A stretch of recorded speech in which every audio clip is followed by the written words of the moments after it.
pada objek ilmu pemerintahan ya. Hari ini kita akan membahas tentang negara ya. Jadi hari ini kita bahas antara negara dan pemerintah ya. Ini kalau kemarin kita pelajari materialnya, tapi hari ini bagaimana material yang kita pelajari kemarin itu menjadi sebuah bangunan sebagai sebuah bentuk kajian, sebagai bentuk ilmu pengetahuan yang khususnya di bidang ilmu pemerintahan.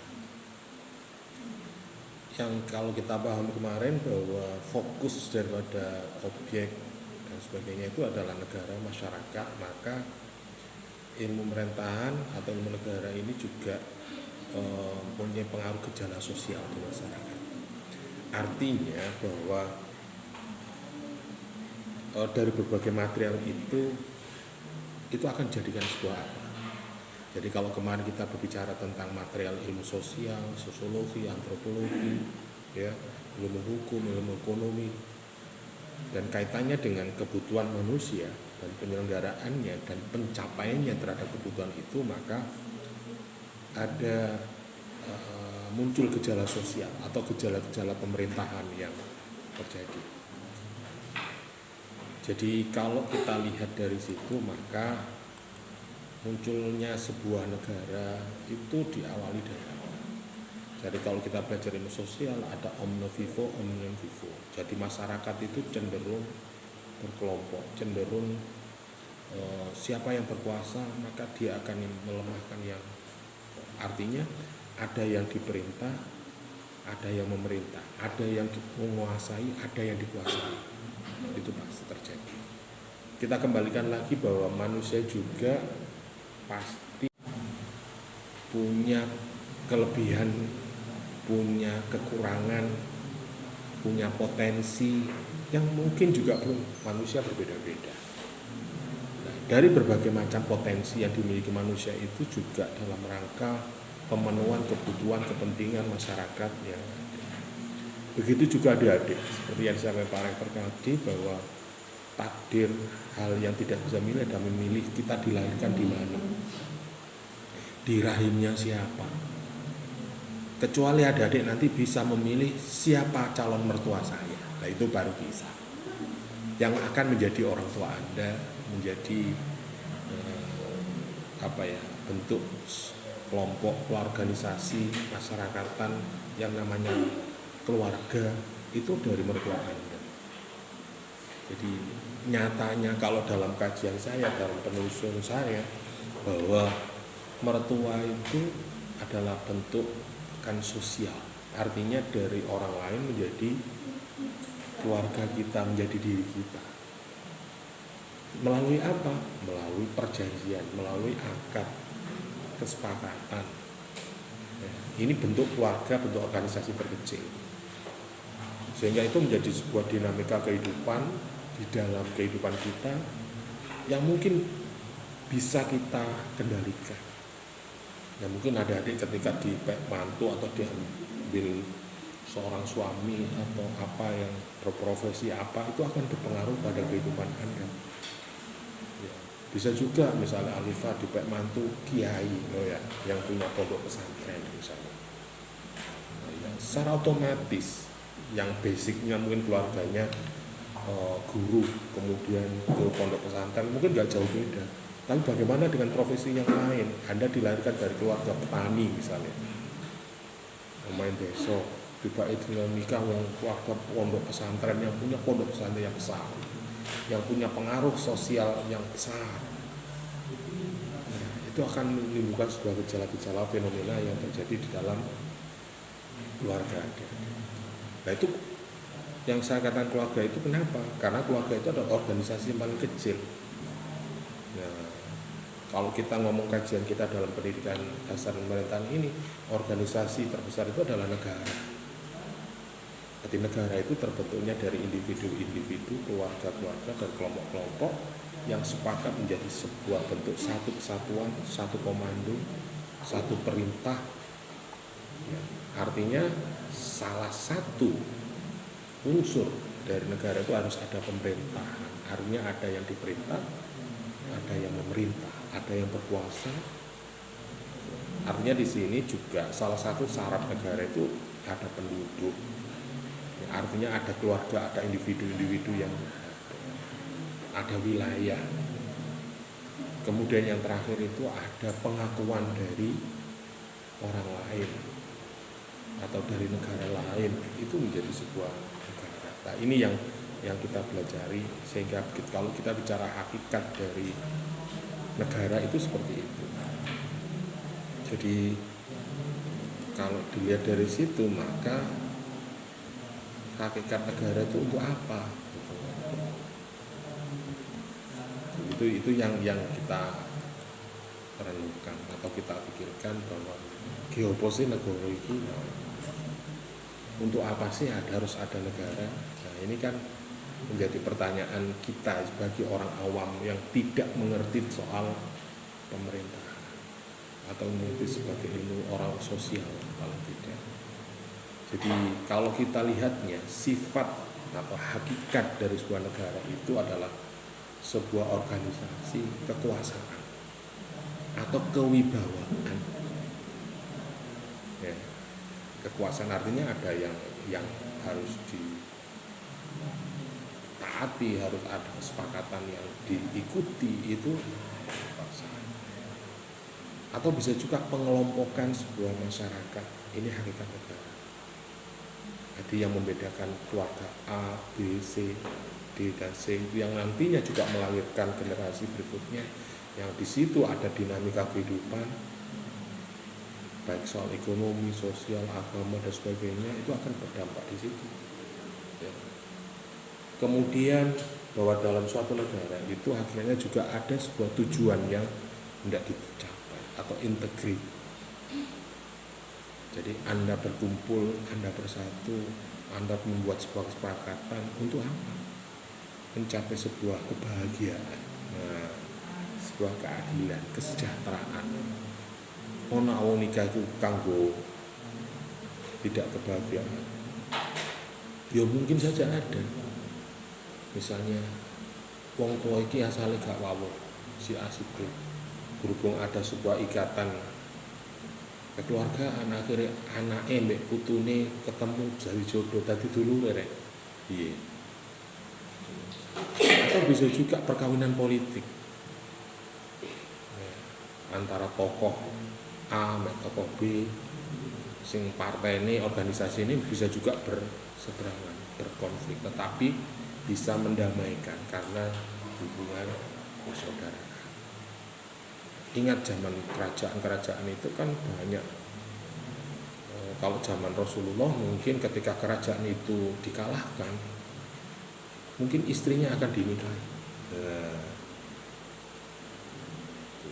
Sehingga kerajaan itu bisa terselamatkan secara sosial. Kemudian ada concern instrumen, ada kerembuk, artinya ada konsorsi, ada sebuah konklusi, sebuah identitas. Ini sebuah hakikat negara seperti itu. Dari sifat hakikat negara itu memunculkan sebuah tinjauan-tinjauan. Misalnya dari sosiologis, ini ada unity forms, ada group consort, ada tujuan politik itu interreaksi agensi. Artinya di sini ada interaksi, ada sebuah proses yang saling menguntungkan, yang saling bisa juga merugikan juga kadang. Ada tujuan yuridis, ada power agensi. Artinya negara itu juga memberikan tempat untuk memberikan kekuatan. Artinya kalau ketika Anda dikasih sertifikat, misalnya Anda setelah 2 tahun ke depan Anda akan mendapat gelar sarjana, misalnya ilmu pemerintahan. Artinya efek dari negara yang memberikan legalitas pada Anda atas ijazah yang Anda peroleh, sertifikat yang Anda peroleh, itu memberikan dampak kepada kehidupan Anda bahwa Anda sebagai seorang ahli, sebagai seorang pakar di bidang nah, itu termasuk power agency. Ada agreement itu sebuah perjanjian, komitmen. Jadi, kalau ada konflik harus ada ada kesepakatan yo sing dukur yo mendek didik, sing ndek yo mendukur didik. Artinya harus saling mengalah dan saling itu sehingga terwujudnya sebuah kesepakatan. Tinjauan objektifnya adalah muncul sebuah realitas. Jadi kalau dipetani secara ilmiah ada tinjauan sosiologis, politis, yuridis, objektif. Artinya negara itu bisa dilihat dari konteks gejala sosial. Secara politik itu ya dinamika sopo sing dadi berkuasa. Siapa yang akan menduduki jabatan ini? Nah, itu hukum itu memberikan kepastian. Nah, objektifnya itu menimbulkan dampak dari sebagai negara itu. Muncullah sebuah otoritas, muncullah sebuah segmen, sebuah elemen di masyarakat, muncullah sebuah kondisi yang stabil, yang bisa juga yang nggak stabil juga bisa. Misalnya tahun politik ini masyarakat baru adem konflik pilpres kemarin. Saya kira dihadapkan pada pilbub misalnya, ingin dukung pilpres si A, si B, paslon 1, paslon 2, terus mari damai saya selesai. Ganti pilgub, biar. Nah, itu akan muncul seperti itu. Kemudian tujuan daripada negara itu adalah eskatologi spekulatif, yaitu tujuan negara dihubungkan dengan akhir hidup manusia. Kuliah itu kayak apa sih? Menurut akademik ini pertanyaannya. Anda kuliah tinggi-tinggi untuk apa sih? Nek ngomong cara bahasa embongan, terminal, kuliah gendolek kerjaan. Kan enggak ya? Artinya, apakah ketika kita tidak kuliah juga bisa kerja? Bisa. Tetapi kenapa harus kuliah? Nah, pertanyaan. Apakah peluang kerja itu harus sarjana? Nah, bisa juga. Ya ada memang peluang-peluang yang harus sarjana. Mungkin ya derajat atau pangkat status sosial di masyarakat bisa dipengaruhi oleh tingkat pendidikan kita. Itu ilmu sosial. Ilmu agama tentang ilmu atau pendidikan, bahwa apapun penyelesaian ke persoalan hidup kita, baik persoalan kesehatan, persoalan pendidikan, budaya, dan semua dengan ilmu. Kalau diingkes mana urusan dunia, urusan akhirat, itu harus dengan ilmu. Perkara ilmu itu ada jenjangnya, ada pendidikan dasar, menengah, madya, sampai perguruan tinggi. Itu adalah mempengaruhi derajatnya saja. Ya. Mungkin ketika ada adik berpengetahuan atau hanya berpendidikan madya atau SMK atau SMA, mungkin cara berpikirnya, cara menyikapi persoalan hidup itu ya hanya sebatas itu. Beda lagi kalau kajiannya, ilmunya lebih tinggi lagi.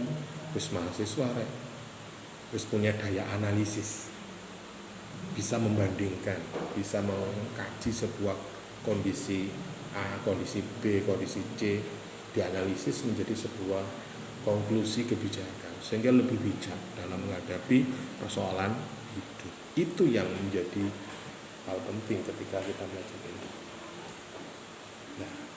Menurut agama tadi, bahwa agama itu, ilmu itu hanya meningkatkan derajatnya saja, derajat kebahagiaan, derajat kenikmatan, derajat pekerjaan. Kalau di dalam kurikulum pendidikan itu ada KKNI, jadi misalnya derajatnya mati ya SMK, yo jadi operator ya. S1 menjadi supervisor atau manajer.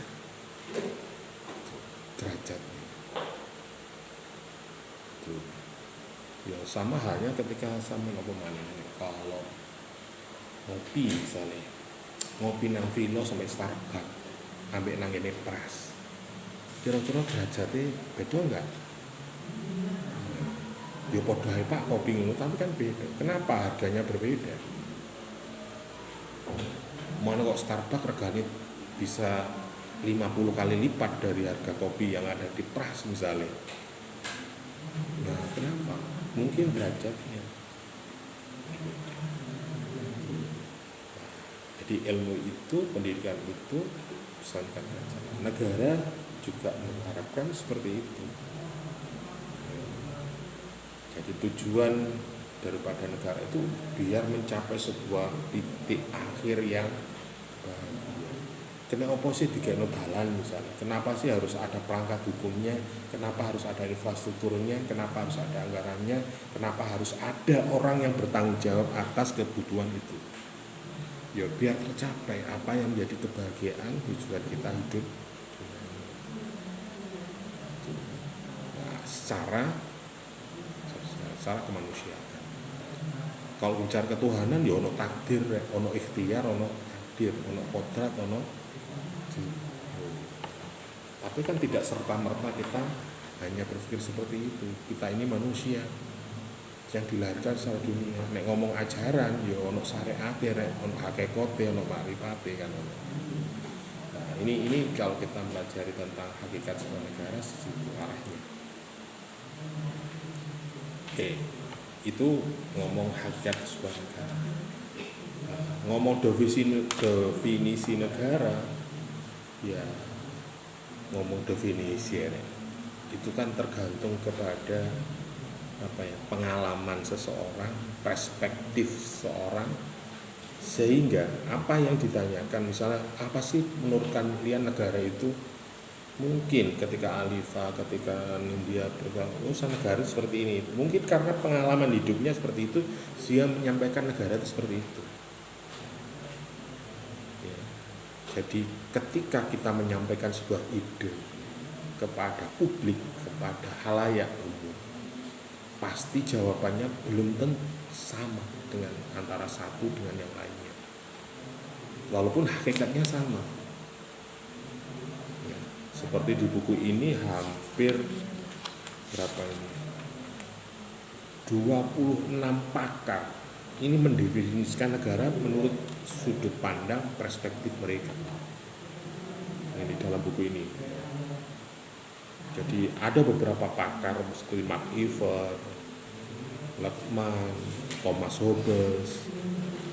Ya, di buku ini Karl Marx seperti apa? Iki baru tokoh-tokoh zaman biyen nek saiki saya tak takoni sampe situ yo bisa bermacam-macam juga gitu kan. Suatu contoh misalnya, Karl Marx mengatakan negara itu apa? Negara itu suatu alat kekuasaan manusia untuk menindas kelas manusia yang lainnya. Ini kan beda lagi dengan Max Evert. Negara itu adalah gabungan antara suatu sistem kelembagaan dengan organisasi sendiri, sehingga bila membahas tentang negara, kita cenderung selalu mengartikan lembaga dari suatu organisasi penyelenggara. Itu Max Evert. Belum lagi sampai ya, banyak lagi. Ini yang tercatat di buku ini ada 26. Yang terakhir ini Pak Sunarko. Nah, negara mengatakan suatu jenis organisasi masyarakat yang mengandung 3 kriteria, yaitu daerah tertentu, warga negara tertentu, kekuasaan tertentu. Ini mungkin karena perspektif kekuasaan. Banyak lagi. Kalau Anda melihat dari mana? Meriam Budiarjo, ini pakar politik ya. Ini yang bukunya sangat terkenal mengajarkan tentang dasar-dasar ilmu politik. Ini Meriam Budiarjo mengatakan bahwa negara itu suatu daerah teritorial yang rakyatnya diperintah oleh sejumlah pejabat yang berhasil menuntut warganya untuk taat pada peraturan perundang-undangan melalui penguasaan monopolistis dari kekuasaan yang sah. Oh, ini berarti Maria Budarjo itu kecenderungan ke hukum dan sebagainya. Iki nek neng buku ini. Menurut sampean piye? Terserah. Jadi nanti misalnya kalau ujian apa yang Anda pahami tentang negara. Nah, kamu ceritakan pendapat ini begini, pendapat ini begini. Pendapat bapak saya boleh. Proses negara ini menurut bapak ngeten ya Pak. Nah, terus yang terakhir jawaban kalian. Jadi menurut saya dari beberapa orang mengatakan seperti itu berarti negara itu menurut saya seperti ini Pak. Itu baru bisa masuk teori ini ya. Begitu juga beliau-beliau yang mendefinisikan negara di sini. Ini artinya ketika dia mengeluarkan sebuah statement seperti ini tidak lepas dari beberapa statement yang orang lain juga. Artinya dari pengalaman yang ia dengar, ia lihat, ia baca dalam kehidupannya sehingga dia menafsirkan itu. Coba kalian teliti misalnya dari beberapa angkatan mahasiswa ilmu pemerintahan angkatan 2018, 19, 20 sampai 2003. Coba tanya satu-satu. Siapa Pak Santoso itu misalnya? Mungkin kalau Anda tanya pada mahasiswa angkatan 2018, beliau adalah kaprodiku selamanya. Loh sekarang enggak, pokoknya jenengan kaprodi saya. Ada yang menjawab seperti itu. Ada yang menjawab yang lain. Oh itu dosen saya pengantar ilmu hukum. Oh itu saudara saya yang menjadi dosen di prodi ilmu pemerintahan Fakultas Ilmu Sosial dan Politik Universitas Islam Semarang. Bisa seperti itu. Atau bisa juga dari sudut pandang yang lain. Sehingga muncullah definisi versi Anda. Itu ngomong betul. Kemudian selanjutnya kita bicara tentang timbulnya negara, munculnya sebuah negara. Di dalam buku ini ada beberapa teori-teori atau munculnya sebuah negara. Ya. Yang pertama itu terkait dengan teori kenyataan. Sampean misalnya layar project jet, loh kok gue Indonesia, kok nggak Mekah atau nggak Arab Saudi atau nggak Amerika, itu adalah takdirnya, kenyataan. Artinya di sini bahwa teori yang menganggap bahwa memang kenyataan ini berdasar syarat-syarat tertentu yang didapat atau yang timbul. Jadi ono Indonesia, ono Malaysia, itu wis ono catatannya, wis ono garisnya di sana. Atau bisa juga perkumpulan itu muncul karena kelompok masyarakat. Misalnya ono benua Amerika, itu bisa juga dipengaruhi oleh alam, bisa juga. Kemudian bisa juga teori ketuhanan. Ini teori menganggap bahwa negara itu memang sudah menjadi kehendak Tuhan.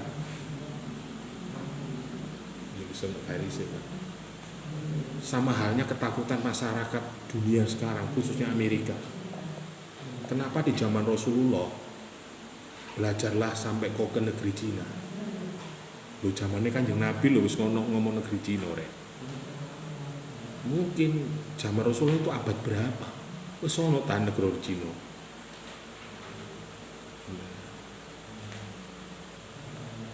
Artinya negara itu muncul ya mungkin karena skenario Tuhan. Artinya sudah masuk dalam drama kehidupan yang ditetapkan Tuhan dalam kehidupan kita sekarang. Apa biyen sampean sadurunge lahir Unim iku wis ana Unim? Wah. Ini tahun 80-an belum ada Universitas Islam Majapahit. Bahkan tahun 90-an belum ada. Wong lahirnya tahun 99, tahun 2000. Ya mungkin di ide gagasan bisa juga tahun 95, 97 ada. Tetapi wujudnya itu baru tahun 99. Itu pun tidak di sini, di Sukore yang sekarang menjadi gedung DPRD. Itu kampus Universitas Islam Jabet dulu di situ. Baru tahun 2004, 2003 baru pindah di sini. Sejarahnya. Oke, itu ngomong-ngomong. Kemudian timbulnya negara itu bisa juga karena perjanjian. Nah, teori ini menganggap bahwa berdasarkan perjanjian bersama antar orang-orang yang sepakat mendirikan sebuah negara. Ya, seperti halnya Indonesia. Indonesia ini menjadi negara kesatuan Republik Indonesia. Ini kan terdiri dari wilayah-wilayah kerajaan-kerajaan. Kok gelem Mojopahit dadi Indonesia? Kok gelem Demak dadi Indonesia? Kok gelem Sriwijaya dadi negara Indonesia? Nah, kenapa itu kok mau? Kok gak wis? Aku gede kok, aku duwe duit kok. Dadi WPO ngono. Kok gak seperti itu? Kenapa Mojopahit kok mau jadi negara kesatuan Republik? Kerajaan Solo misalnya, kok mau? Kok gangge negara dhewe kok liyane ngono? Nah, pernah tanya enggak gitu? Ya wis garis sepak ngono ya. Ya sama halnya sampean iki. Sampean kok gelem berteman sama ini? Apa biyen kan melahir procot meneh nduk sam ketemu arek iki ngene-ngene ngono? Enggak kan? Wis ngono. Kemudian timbulnya negara bisa juga karena penaklukan. Jadi memang ada kerajaan-kerajaan yang memang seperti halnya mungkin bisa juga Mojopahit, Sriwijaya, Demak atau kerajaan-kerajaan di Ternate dan sebagainya itu karena ditaklukkan. Menaklukkan bisa secara fisik, bisa secara ideologis. Secara ideologis berarti cita-cita, ya. Tujuan kita bersatu, bergabung itu sama. Bisa juga Mojopahit dan Sriwijaya dan Demak menjadi negara kesatuan karena satu tujuan yang diikat dengan perjanjiannya apa? Negara kita Pancasila. Konsep itu, ide itu menjadi dasar pemersatu daripada berbagai kerajaan-kerajaan atau wilayah-wilayah di negara kita menjadi negara. Nah itu bisa juga ada kekuatan. Agar kalau negara Uni Soviet pecah, ono Rusia, ono kemudian sing tas iki bergejolak antara Rusia itu. Itu kan negara-negara pecah. Uzbekistan pecah-pecahkan beberapa negara. Atau negara-negara itu menjadi negara federal. Dari negara-negara kecil gabung ke negara yang besar. Tapi sebenarnya negara. Federal, sistem negara federal itu. Kemudian ada teori tentang patriarkal. Nah ini menganggap bahwa negara itu timbul dalam suatu kelompok keluarga yang masih primitif pada mulanya. Bisa juga patriarkal itu keturunan. Misalnya kerajaan-kerajaan di Jawa, karena satu wilayah di Jawa wis gak dadi sak negara ae mesti isan. Ya. Toh nenek moyang kita, suku kita, budaya kita mungkin bisa juga sama. Tapi dibatasi oleh raja, kerajaan, wilayah dan sebagainya, tetapi akhirnya di dalam bentuk sebuah bingkai negara itu. Ada juga teori matrilineal. Ini yang menganggap negara itu terbentuk dalam suatu kelompok yang ataupun bentuk antara laki-laki atau seseorang wanita pengganti sebagai garis keturunan. Nanti teori paternalis sampai Afrika. Bisa juga karena keturunan. Itu satu ras bisa ya. Misalnya ras Belanda, ras atau bisa juga nek saiki yo ono kampung Belanda, ono kampung Madura, ono kampung Arab. Menjadi, tapi itu bersatu menjadi sebuah negara. Ada teori organis. Ini menganggap bahwa negara itu sebagai manusia, pemerintah yang dianggap kepalanya, masyarakat dianggap sebagai dagingnya. Rek organis. Manusia sebagai objeknya, pelakunya, penguasanya, kelompoknya. Ada juga teori kadaluarsa. Ini menganggap negara terbentuk karena memang sudah dari dulu ada orang yang memerintah. Jadi negara terbentuk ya wis kebiyen kali sembuh. Ya artinya ono bangsa-bangsa yang apa ya dari ras-ras tertentu, misalnya ras apa ya nek belajar ilmu antropologi itu komunitas kelompok masyarakat ras monolit ras opo, sehingga itu memang ada kerajaan, ada kelompok masyarakat di situ dari ras-ras tertentu. Kemudian ada juga teori negara yang secara alamiah. Ini menganggap bahwa negara itu ciptaan alam, jadi secara otomatis. Jadi nek ono Jawa ya ono perkumpulan masyarakat Jawa. Misalnya Mojokerto ya ono perkumpulan masyarakat Mojokerto. Nek ngomong kelompok misalnya, ada adik menjadikan satu kelompok, satu angkatan 2023 ilmu pemerintahan misalnya. Akhirnya Anda punya simbol. Kamu siapa? Oh, saya mahasiswa ilmu pemerintahan 23. Nah, akhirnya dua kelompok rek. IP 93 Unim. Oh.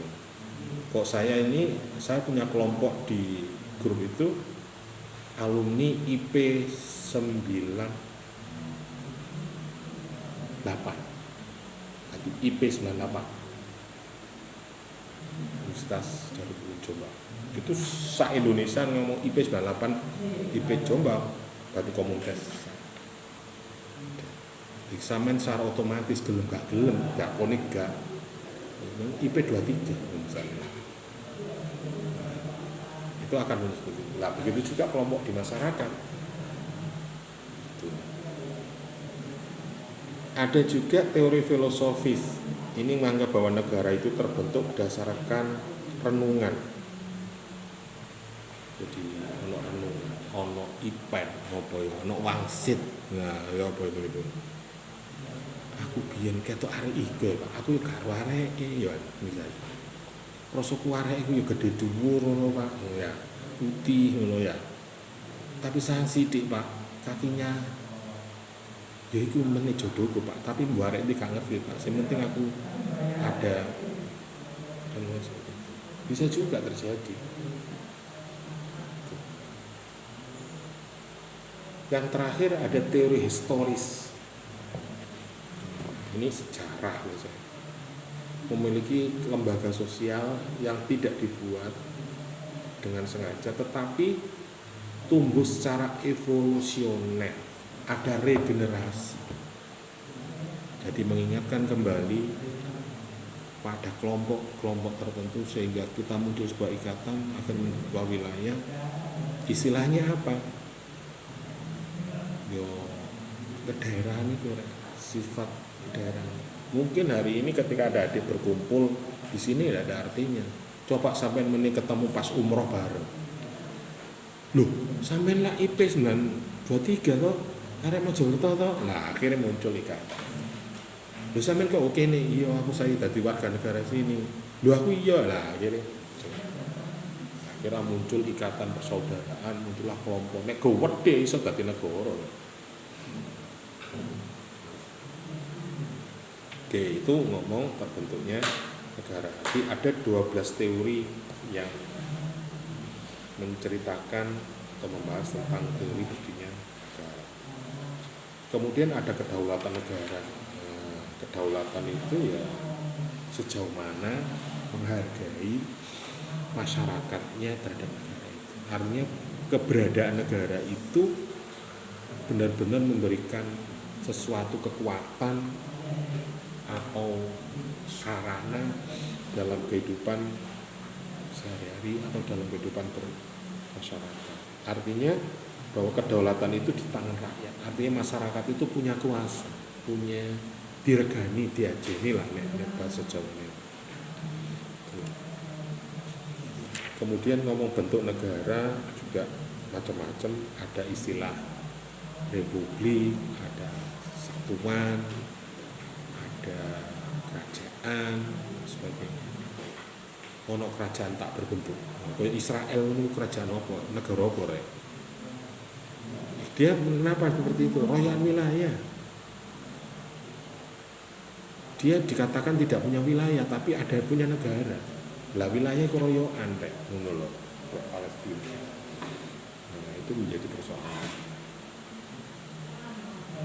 Ngomong unsur negara, ya ono pemerintah, ono wilayah, ada apa? Rakyat, ya. Kemudian ada pengakuan, itu yang menjadi catatan. Jadi itu yang ngomong negara. Nah itu baru negara. Bagaimana dengan adanya pemerintahan, Pak?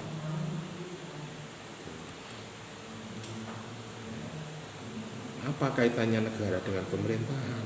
Loh, kita itu sebagai unsur pelaksana. Ono negara kalau pemerintahan ya apa tadi? Hubungannya adalah bahwa secara empirik dan akademik bahwa ilmu pemerintahan itu adalah bagaimana mengelola pemerintahan negara, yaitu ilmu. Terus apa Pak ilmu pemerintahan itu? Nah, pertanyaan kan terus menyambung. Ono pemerintahan berarti harus ono cara nih pemerintah itu seperti apa? Lah caranya itu ya jenenge ilmu pemerintahan. Ilmu pemerintahan itu adalah salah satu ilmu sosial dengan sasaran berupa gejala-gejala sosial yang terkait dalam mengandung dalam sebuah sifat itu di sasaran. Jadi sasaran atau kajian pemahaman kita tentang bagaimana struktur penyelenggaraan pemerintah dan negara.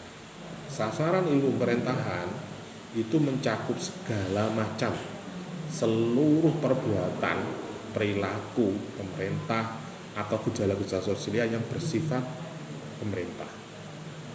Jadi gejala sesuatu apapun yang diatur, ada aturan nih, itu berarti urusan pemerintah. Apapun, Bos. Makanya skripsi ini arek pemerintahan itu macam-macam. Apa iso Pak handphone itu menjadi urusan pemerintah? Bisa.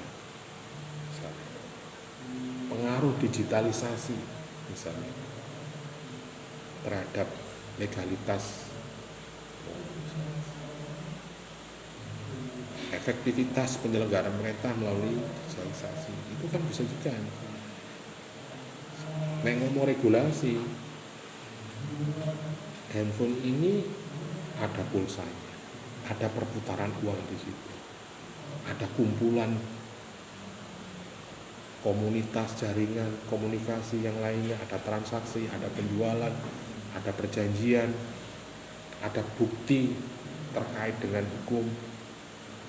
Nah, semua bisa kita kaji melalui kajian apapun. Kalau saya dulu, saya ceritakan tentang zaman dulu gak mau menghampir, ngomong tegasannya rokok tekik rokok ini loh. Ini bisa dilihat dari sudut pandang pemerintahan, hukum, ekonomi, agama, sosial, budaya, macam-macam. Nah, nek pemerintahan apa Pak? Rokok itu. Ya. Bagaimana dengan cukainya? Bagaimana dengan petani tembakunya? Bagaimana dengan pajaknya? Loh, apa kan? Misalnya Anda meneliti tentang petani tembakau, atau bisa juga penelitian yang lainnya tentang industri padat karya, jadi pekerjaan yang gelinting rokok. Wah, gimana? Kayak ini Pokormas, Sampurna, itu kan juga merekrut tenaga kerja yang banyak juga. Gurung nek sing petani tradisional itu rajang baku dan sebagainya. Itu bisa dilihat dari kacamata ilmu apapun. Pokoknya segala sesuatu yang mengandung aturan, mengandung kepentingan orang banyak, perlu diatur, itu berarti urusannya kajian ilmu pemerintahan.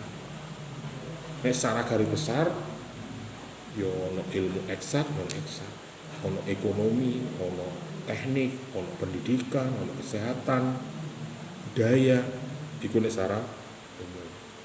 Nah, secara teknis macam-macam ada nih. Misalnya sepatu, apa ya kaitan dengan bagaimana UMKM industri sepatu mempengaruhi kehidupan atau daya beli masyarakat di Kabupaten Mojokerto misalnya. Tentang apa? Inflasi daerah Pak. Lu kok iso? Lah piye Pak? Wong karyawan UMKM karyawane mek 10. Iku tukang turis dan tukang kap. Tapi ini bisa mempengaruhi minimal 10 keluarga. Dari 10 keluarga, satu keluarga anggotanya berapa? Loh, itu kan akhirnya itu banyak kalau kita kalau kita kembalikan pada kajian kita tentang bagaimana negara dan pemerintahan, maka pemerintahan itu secara otonom mempelajari bekerja struktur proses secara umum baik internal maupun eksternal. Jadi urusan dapur atau urusan wakil kalau kita membaca pemerintahan itu, makanya pemahaman tentang pemerintahan itu sebenarnya sangat ilmu yang sangat luas sekali karena kaitannya dengan kehidupan kita, keinginan kita. Nek ngomong persoalan mewujudkan sebuah benda, iso dadi buku, iso dadi handphone, itu urusan teknik. Tapi bagaimana ketika ini menjadi produk massal, seperti jano misalnya, kayak kemarin wongku anu gulbubyuk ya, omak riyoyo, beritane riyoyo, omak bal-balan, kapan nonton bareng nono apa, akhirnya muncul undang-undang. Loh, karena di situ akan mempunyai efek sosial, efek ekonomi, efek politik dan sebagainya. Loh, kok bisa Pak efek politik? Bisa saja. Misalnya pemerintah daerah membuat kebijakan, membuat kegiatan nonton bareng misalnya. Loh, ngono iku kayak anggarannya negara tak ya. Atau bisa juga lembaga institusi, lembaga pendidikan. Oke, banyak sekali. Oke, sampai di sini